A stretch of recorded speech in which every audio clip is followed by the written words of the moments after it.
నా ముందు వెనుక చాంతాడంత క్యూ ఉంది. అందరి చేతిలోనూ అప్లికేషన్ ఫారం ఉన్నది.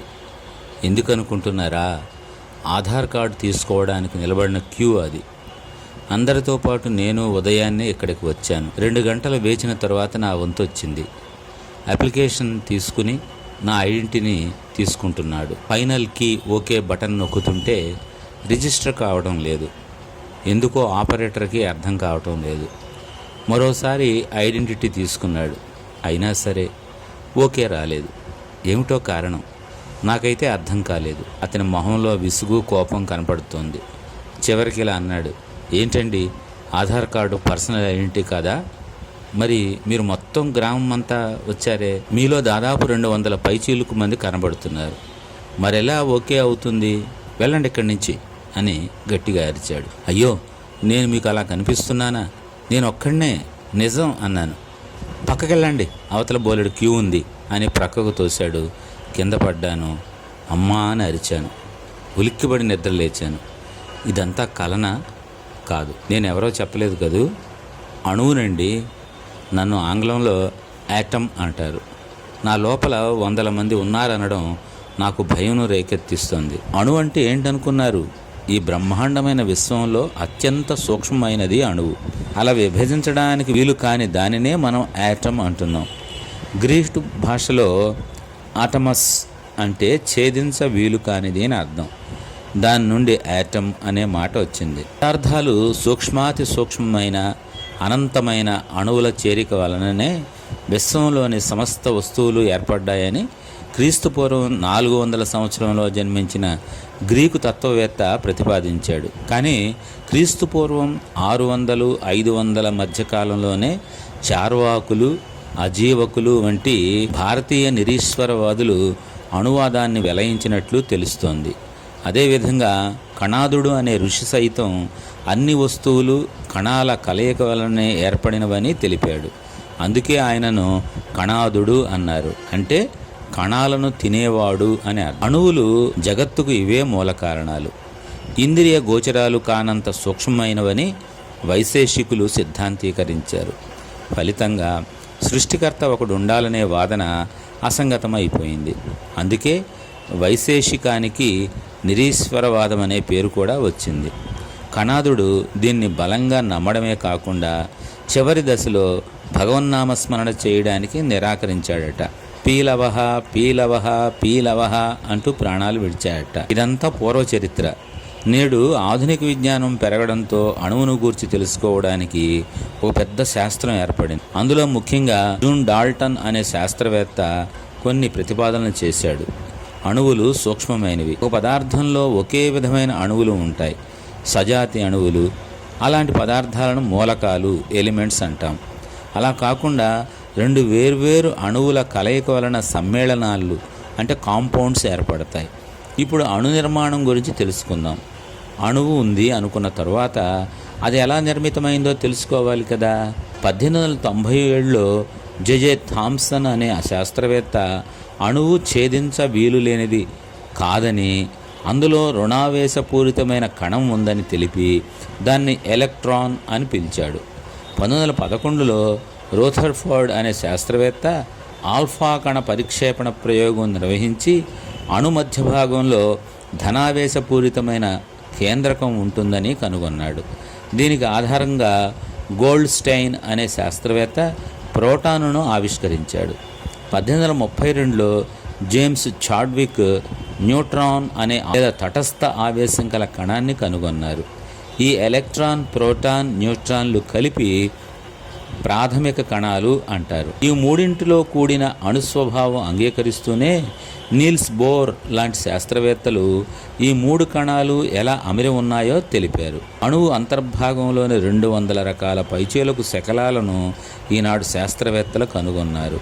వీటిని అణ్వంతర శకలాలు లేదా సబ్ ఆటమిక్ పార్టికల్స్ అంటున్నారు. అణువులో పాజిటివ్ కేంద్రకాన్ని, నెగిటివ్ ఎలక్ట్రాన్లను బంధించి ఉంచే విద్యుదయస్కాంత శక్తులు గురుత్వాకర్షణ శక్తి కంటే 10 రెట్లు బలమైనవి. అణు కేంద్రం కంటే అణువు పరిమాణం 10 లక్షల రెట్లు పెద్దది. అంత స్వల్ప పరిమాణం గల అణుకేంద్రంలోని ప్రోటాన్లు, న్యూట్రాన్లు ఒకదానికొకటి తిరస్కరించుకోవాలి. అయితే అణుకేంద్రం విచ్ఛిన్నమైపోవాలి. మరి అలా జరుగుతోందా? లేదు కదా. దీనికి 1835లో యుకావా అనే జపాన్ శాస్త్రవేత్త సమాధానాన్ని ఊహించాడు. కేంద్రకంలో మీజాన్స్ అనే శకలాలు ఉన్నాయని, అవి న్యూక్లియర్ శక్తిని ప్రసరించి అణుకేంద్రాన్ని బంధించి ఉంచుతాయని అనుకున్నాడు. మీజాన్లు ఎలక్ట్రాన్ల కంటే సుమారు 250 రెట్లు మాత్రమే అధిక ద్రవ్యరాశి గల చిన్న శకలాలు. కాబట్టి ఇవి ప్రోటాన్లతో, న్యూట్రాన్లతో సులభంగా కలిసిపోగలవు.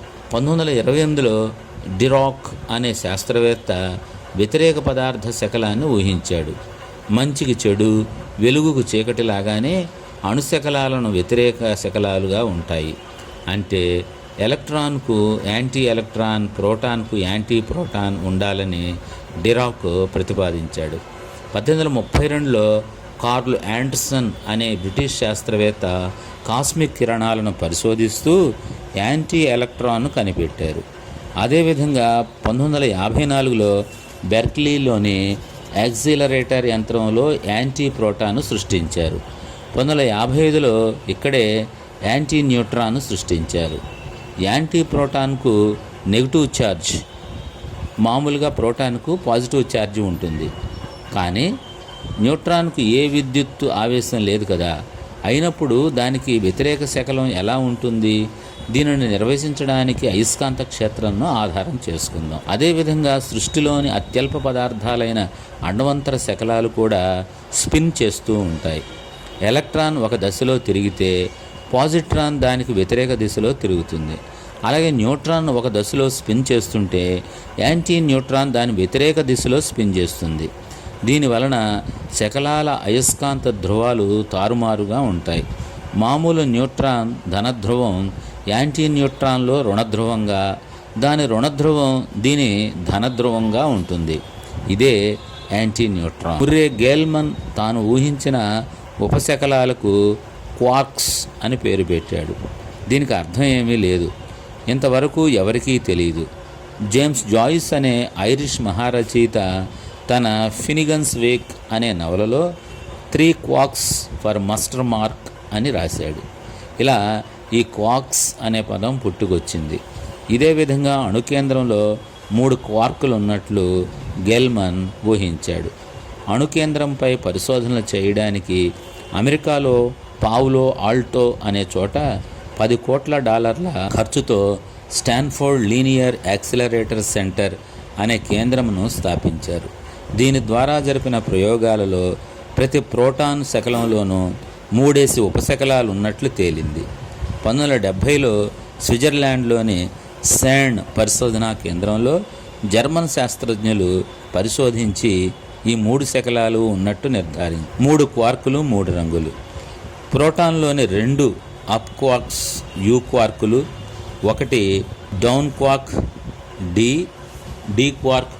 అదేవిధంగా న్యూట్రాన్లో 2 డి క్వార్కులు, 1 యూ క్వార్కు ఉంటుంది. అదేవిధంగా యాంటీ ప్రోటాన్లో 2 యాంటీ యూ క్వార్కులు, 1 యాంటీ డి క్వార్కు ఉంటాయి. పయాన్లో అంటే మీజాన్లో 2 క్వార్కులు ఉంటాయి. ప్రోటాన్ లోపల 2/3 పాజిటివ్ ఛార్జ్ గల 2 యూ క్వార్కులు, 1/3 నెగిటివ్ ఛార్జ్ గల డి క్వార్కు ఉన్నాయి కదా. దీనివలన 2 పాజిటివ్ యూ క్వార్కులు తిరస్కరించుకోవాలి. కానీ అలా జరగడం లేదు. దీనికి కారణం రంగు అని తేలింది. క్వార్కులకు ఎరుపు, ఆకుపచ్చ, నీలం రంగులు ఉన్నాయని ఊహించారు. క్వార్కులకు పాజిటివ్, నెగిటివ్ ఛార్జీలే కాక మరొక రకం ఛార్జ్ కూడా ఉంటుంది. దీనినే వారు కలర్ అని పేరు పెట్టారు.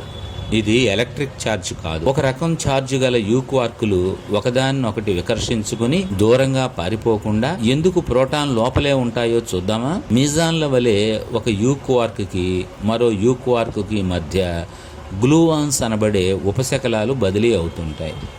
వీటిని గ్లూవాన్స్ అంటారు. గ్లూ అంటే జిగురు కదా. అంటే యూ క్వార్క్లను జిగురులా పట్టుకుని బంధించి ఉంచుతాయి. ఒక క్వార్కును గ్లూవాన్ ఢీ కొట్టుకుంటే క్వార్క్ కలర్ మారిపోతుంది. ఇదే విధంగా 9 రకాల గ్లూవాన్స్ను కనుగొన్నారు. 1974లో మీజాన్స్లకు చెందిన సై అనే మీజాన్ కనుగొన్నారు. దీని ఆయుర్దాయం 10 సెకండ్లు.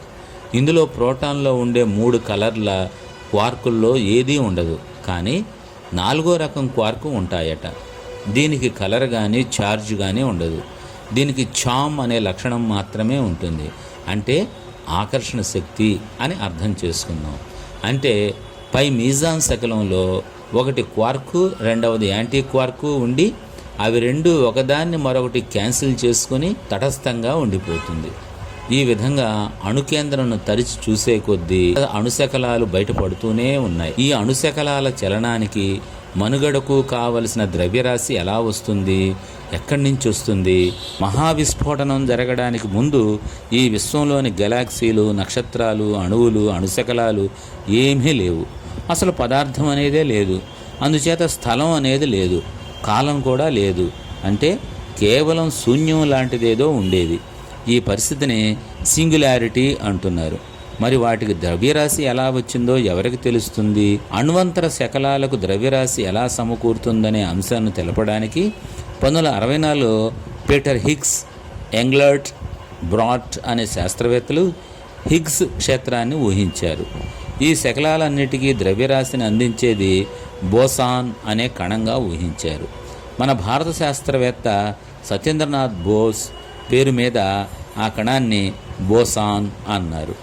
దీనిని నిరూపించడానికి సెర్న్ ఆధ్వర్యంలో లార్జ్ హ్యాడ్రాన్ కొలైడల్ ఏర్పాటు చేశారు.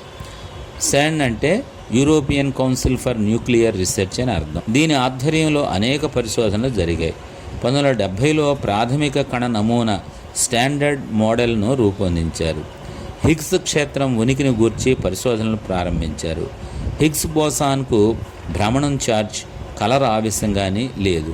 దీని నిరూపణ కొరకు లార్జ్ హ్యాడ్రాన్ కొలైడర్లో 2 కాంతిపుంజాలను ఒకదానికొకటి ఢీకొనేలాగా చేస్తారు. అది 2012 జూన్లో ఆ నెల 4వ తేదీ బోసాన్ కణంను కనుగొన్నట్లు 2 కాంతిపుంజాలు సెకనులో మిలియన్ వంతులో కనబడి బోసాన్ను ఆవిష్కరించారు. లియోన్ లెడర్మ్యాన్ అనే శాస్త్రవేత్త హిగ్స్ బోసాన్ కణంను దైవకణంగా పేర్కొన్నాడు. అణువులలో గల శక్తికి దైవం కారణం కాదు, దానికి బోసాన్ క్షేత్రం కారణం. ఈ ఆవిష్కరణ వలన పదార్థం ఎలా ఏర్పడిందో తెలుస్తుంది. ఫలితంగా విశ్వం పుట్టుక గురించి, మహావిస్ఫోటనం జరిగిందా లేదా అనే అంశాలు కూడా దీని ద్వారా తెలిసే అవకాశం ఉన్నది. ప్రస్తుతానికి అణువు లోపల గల అనేక అణ్వంతర శకలాలు శక్తిని పొందడానికి కారణం బోసాన్ అని మనకు తెలిసింది. తనలో ఉన్న అనేక శకలాలు, వాటి ప్రవర్తన, వాటికి ద్రవ్యరాశిని అందించే కణం గురించి ఎన్నో అంశాలు తెలిసింది. ఇవన్నీ వివరించి ఆధార్ కార్డు పొందడానికి ప్రయత్నించాలని అణువు మళ్ళీ బయలుదేరింది. కార్డును అణువు పేరు మీద కాకుండా అణువంత కుటుంబం పేరు మీద తీసుకోవాలని నిర్ణయించుకున్నది.